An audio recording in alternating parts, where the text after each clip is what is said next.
have spent my entire life either at the schoolhouse, on the way to the schoolhouse, or talking about what happens in the schoolhouse.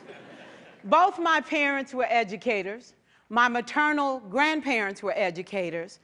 And for the past 40 years, I've done the same thing. And so needless to say, over those years, I've had a chance to look at education reform from a lot of perspectives.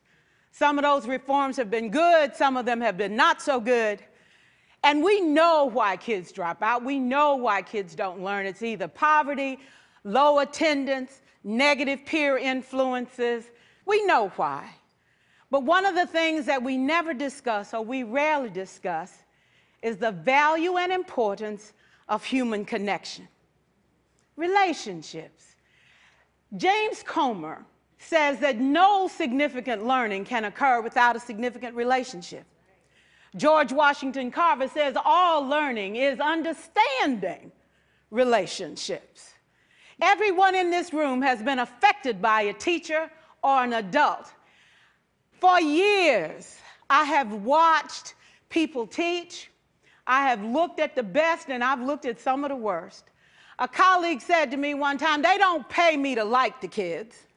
They pay me to teach a lesson. The kids should learn it.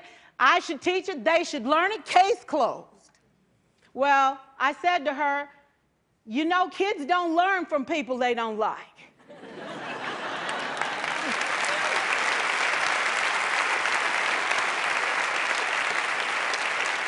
She said, that's just a bunch of hooey. And I said to her, well, your year is going to be long and arduous, dear. Needless to say, it was. Some people think that you can either have it in you to build a relationship or you don't. I think Stephen Covey had the right idea. He said you ought to just throw in a few simple things, like seeking first to understand as opposed to being understood. Simple things like apologizing. You ever thought about that? Tell a kid you're sorry, they're in shock. I taught a lesson once on ratios. I'm not real good with math, but I was working on it. And I got back and looked at that teacher edition. I taught the whole lesson wrong. So I came back to class the next day and I said, look, guys, I need to apologize. I taught the whole lesson wrong. I'm so sorry. They said, that's okay, Miss Pearson. You were so excited. We just let you go.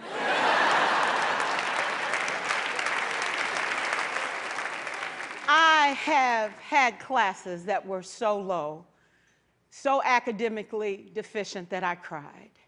I wondered, how am I going to take this group in 9 months from where they are to where they need to be? And it was difficult. It was awfully hard. How do I raise the self-esteem of a child and his academic achievement at the same time? One year I came up with a bright idea. I told all my students, you were chosen to be in my class because I am the best teacher and you are the best students. They put us all together so we could show everybody else how to do it. One of the students said, really? I said, really? We have to show the other classes how to do it. So when we walk down the hall, people will notice us. So you can't make noise, you just have to strut. And I gave him a saying to say, I am somebody. I was somebody when I came. I'll be a better somebody when I leave. I am powerful and I am strong. I deserve the education that I get here. I have things to do, people to impress, and places to go. And they said, yeah. You say it long enough, it starts to be a part of you. And so,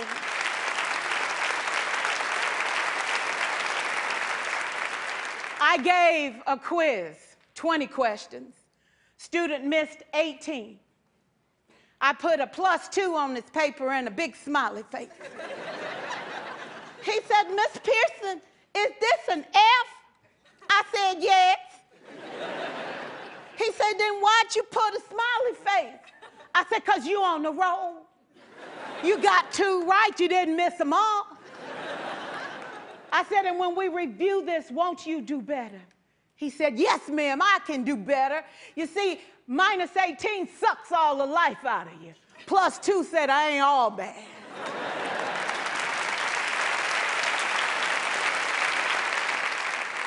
4 years, I watched my mother take the time at recess to review, go on home visits in the afternoon, buy combs and brushes and peanut butter and crackers to put in her desk drawer for kids that needed to eat, and a washcloth and some soap for the kids who didn't smell so good. See, it's hard to teach kids who stink. And kids can be cruel. And so she kept those things in her desk, and years later, after she retired, I watched some of those same kids come through and say to her, you know, Miss Walker, you made a difference in my life. You made it work for me. You made me feel like I was somebody when I knew at the bottom I wasn't. And I want you to just see what I've become. And when my mama died 2 years ago at 92, there were so many former students at her funeral. It brought tears to my eyes, not because she was gone, but because she left a legacy of relationships that could never disappear. Can we stand to have more relationships? Absolutely. Will you like all your children? Of course not. And you know your toughest kids are never absent. Never. You won't like them all, and the tough ones show up for a reason. It's the connection, it's the relationships. And while you won't like them all, the key is they can never, ever know it. So teachers become great actors and great actresses, and we come to work when we don't feel like it, and we listen to policy that doesn't make sense, and we teach anyway. We teach anyway because that's what we do. Teaching and learning should bring joy. How powerful would our world be if we had kids who were not afraid to take risks, who were not afraid to think, and who had a champion? Every child deserves a champion, an adult who will never give up on them, who understands the power of connection and insists that they become the best that they can possibly be. Is this job tough? You betcha. Oh God, you betcha. But it is not impossible. We can do this. We're educators. We're born to make a difference. Thank you so much.